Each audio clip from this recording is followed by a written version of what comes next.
welcome to ThreatTraq Essentials. I'm here with John Markley this week. How you doing, John? I'm doing great, Don. Thank you. Great to have you here. Let's talk about the stories we covered on ThreatTraq this week. John Hogaboom brought us more information about the Colonial Pipeline attack, specifically how the hackers were able to break into that system. Tell me about that. Yeah, so essentially, John gave us some good, tips and tricks, I guess, or not tricks necessarily, but things that, not to do, which is kind of what happened with Colonial Pipeline, which was to leave legacy passwords active. But I mean, there is a silver lining out there, so a little bit partial.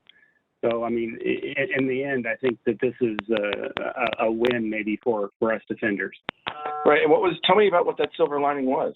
Yeah, they actually, Department of Justice was able to get back some of the ransom money. So it's, whenever we can get back money, from the bad guys, that's a great thing because it shuts them down. Right, and I guess there's also a lesson here about reusing passwords, correct? Yeah, reusing passwords. When somebody leaves the company, you especially for VPN, make sure you have rotations, multi-factor, something that isn't just a static password that can leave the company and continue to be used. And David brought us a story about a critical bug in VMware vCenter. Tell me about that. Yeah, so VMware issued really a patch now notification back in May and toward the end of May, and that the vCenter server was being actively exploited, and basically you need to patch now, and there's no ifs, ands, or buts. You got to get this thing patched. You need to do it in all environments, and just don't dawdle on it because it is being active. The CVSS score, in fact, for this vulnerability is a 9.8 out of 10. So it's not something small. So as we always say, patch, patch, patch. That's the lesson here. Patch, patch. Yep, and it's not really even the network protection. We go into it in the story, but there's not a lot you can do in the network because a lot of people run vCenter over the common HTTP, HTTPS ports. So you're not gonna just block those.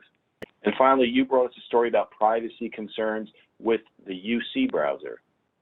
Yeah, UC browser is actually considered the fourth largest browser in use in the world, and developed by a Chinese vendor. And researcher identified that incognito mode, which is supposedly something that's to protect your privacy, keep everything on the device, was actually transmitting all the data about the websites that you were going to and your location and other information back to servers.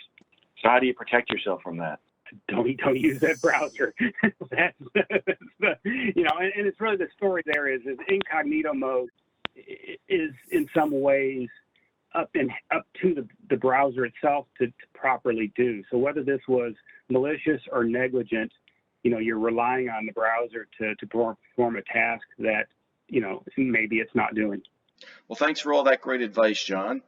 And thank you all for watching. If you want to keep up with great advice like this every week, please like and subscribe below. And if you want to take a deeper look at any of these stories, click on them and watch them. And we'll see you next time.